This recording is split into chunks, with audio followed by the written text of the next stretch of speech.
Marion is a county that's certainly considered rural, and so some of the specialists we're not able to provide on staff full-time, and palliative care is one of those specialties. Palliative care focuses on relief of suffering and to improve the quality of the patient's life. Now, hospice care does the same thing.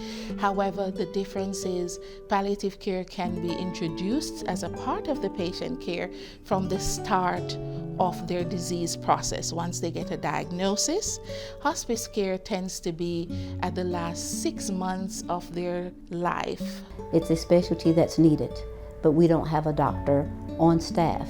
So this service that Charleston has, if we tap into their program through Telehealth, it will allow us to afford that service to our population of patients that we wouldn't otherwise be able to treat.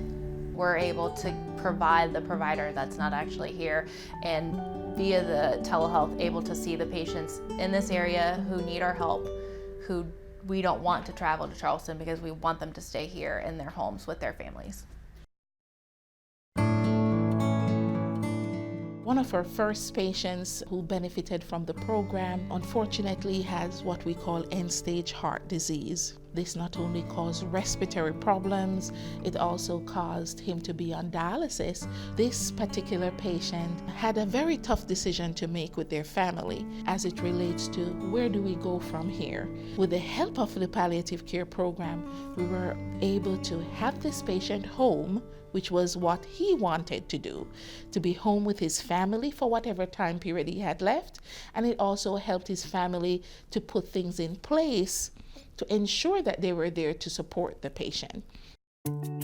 Telehealth is a great way to kind of do this care across geographical areas because we're able to, via the cart, go right up to the bedside and see the patient and talk to the patient and talk to the family and still be able to build that relationship and still be able to talk with a referring physician. And so it's a great tool to be able to provide the care almost as if we were still there in person. So bringing this service to the patient does help tremendously.